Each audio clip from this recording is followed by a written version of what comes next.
여러분 안녕하세요. 우리는 계속해서 레위기 말씀을 보고 있습니다. 오늘 7장 말씀은 모세를 통해 3장에서 말씀하신 화목제에 대해 계속 설명하고 계십니다. 화목제물의 피는 제단 사면에 뿌리고 기름은 제단에 태웠지만 나머지는 제사장과 제사를 드리는 사람 그리고 이웃이 함께 나누어 먹었다는 점이 다른 제사와 다릅니다. 이런 점으로 보아 화목제는 하나님 앞에서 벌어지는 즐거운 잔치와 같다고 볼 수 있습니다. 그럼 우리는 화목제를 하나님 앞에서 어떻게 드려야 할까요? 매일 말씀 안으로 들어가 보도록 하겠습니다. 여러분 먼저 레위기 7장 11절에서 14절을 보면요. 화목제는 이웃과 함께 드리는 즐거운 잔치로 드려야 한다라고 전하고 있습니다. 12절은 화목제에 드리는 제물을 소개하고 있습니다. 기름 섞은 무교병, 기름 바른 무교 전병, 고운 가루에 기름 섞어 구운 과자입니다. 보통 누룩은 죄를 상징하기 때문에 제물로 사용할 수 없었습니다. 하지만 화목제에서는 누룩을 넣은 전병을 사용했죠. 이는 화목제가 사람들이 함께 나누는 식사자리였음을 의미해 주는 겁니다. 화목제 예물 중 일부는 거제를 통해 드려지고 나머지는 제사장의 묵이 됩니다. 그리고 일부는 제사를 드린 사람과 그 이웃들이 함께 나눠 먹습니다. 그렇게 화목제는 다채로운 음식을 갖춘 풍성한 식탁이었어요. 하나님께서는 화목제를 통해 백성이 함께 먹고 즐거워하기를 원하셨습니다. 금일 이 말씀을 통해 하나님께서 향후 예수 그리스도를 통해 시작될 교회가 어떠한 모습이어야 할지 보여주고 계신데요. 여러분 화목제를 통해 하나님께서 보여주는 교회는 어떤 모습입니까? 바로 하나님 앞에서 함께 즐거움으로 기쁨으로 화목제를 드리는 행복한 공동체가 되어야 한다는 사실이에요. 예배를 통해 하나님을 뜨겁게 만나고 이제 그분을 향한 사랑을 성도간 함께 나누는 행복한 공동체, 바로 하나님께서 원하는 교회의 참 모습입니다. 여러분 금일 화목제를 통해 하나님께서는 교회가 어떤 곳인지 계속 보여주고 계신데요. 우리 계속해서 말씀 묵상하도록 하겠습니다. 여러분 화목제는 어떤 제사였습니까? 하나님 앞에서 열리는 거룩한 잔치입니다. 15절에서 21절을 보시길 바랍니다. 화목제는 잔치와 같은 즐거움이 넘쳤지만 그 자체가 잔치만은 아니었습니다. 화목제는 분명히 하나님께 드리는 제사였어요. 다시 말해서 함께 나누는 즐거운 잔치였지만 본질적으로 따져보면 먹고 노는 잔치가 아닌 거룩한 잔치가 되어 하나님이 받으시는 온전한 예배가 되었다는 거죠. 잔치가 아닌 예배가 되기 위해 제사장은 몇 가지 규례를 따라야만 했습니다. 첫 번째 규례가 뭐였냐 하면 가장 먼저 화목제물을 먹는 기간을 지켜야만 했습니다. 하나님께 감사로 드리는 감사의 화목제의 경우 하나님께 바친 제물은 제사가 드려지는 그날 다 먹어야 했습니다. 15절에 보면요. 조금이라도 이튿날 아침까지 두지 말 것이니라 라고 전하고 있습니다. 서원을 위한 화목제 혹은 자원을 위한 화목제의 경우 조금 멀리 있는 이웃과 함께 나눌 수 있도록 하루의 시간이 더 허락되었습니다. 여러분 왜 꼭 당일 아니면 다음날까지 다 먹어야 했을까요? 그 이유는 하나님께서 제사를 드린 자가 탐욕을 품지 않게 만든 조치였던 겁니다.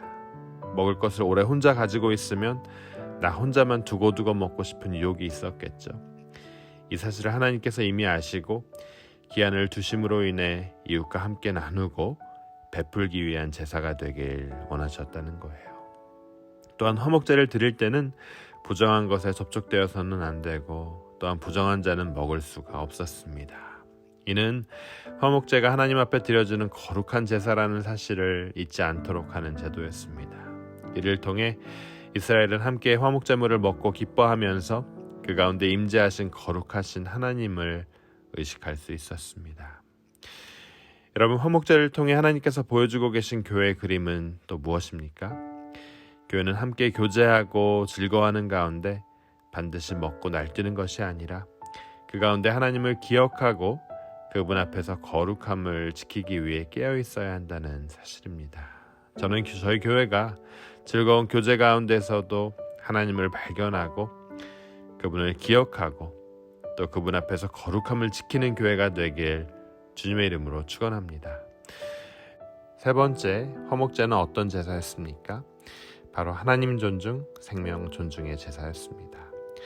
화목제물 중에서 고기는 함께 나눠 먹게 됩니다. 반면 기름과 피는 어떻게 했죠? 절대로 먹으면 안 되는 부분이었어요. 화목제, 속죄제, 속건제를 드릴 때 동물의 기름은 하나님의 것으로 규정된 부분으로 반드시 제단에서 태워드려야 했습니다. 동물의 기름과 아울러 피도 마찬가지로 먹는 것이 엄격히 금지되었습니다. 이스라엘 백성에게 피는 생명 그 자체로 여겨졌습니다. 이스라엘은 가축을 도축해 먹는 일상생활에서도 기름을 먹지 않음으로 하나님을 기억했고 또 피를 먹지 않음으로 생명 존중의 가치를 기억했습니다. 이스라엘 백성은 화목제를 나누어 먹으며 함께 기뻐하는 화목제의 잔치 현장에서도 하나님의 말씀을 귀히 여기며 생명처럼 이웃을 존중하는 가르침을 화목제사를 통해 실천했던 거예요.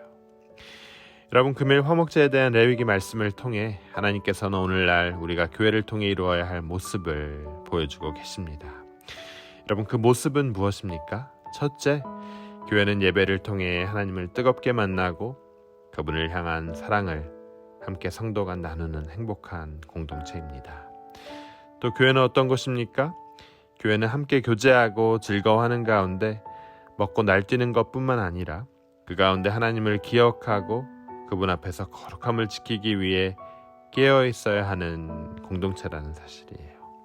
마지막으로 교회는 어떤 곳입니까?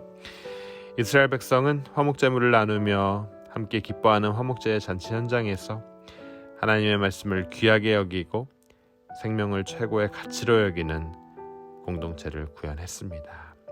사랑하는 여러분, 저희 교회인 여러분 모두가 하나님께서 불러주신 이 교회를 통해 이러한 모습을 이뤄나가길 주님의 이름으로 축원합니다. 우리 함께 기도하도록 하겠습니다.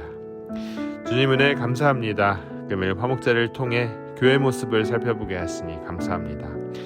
우리 미션 포인트 교회가 예배를 통해 하나님을 뜨겁게 만나고 주님을 향한 사랑을 성도 간 함께 나누는 그런 행복한 교회 되게 하여 주시옵소서.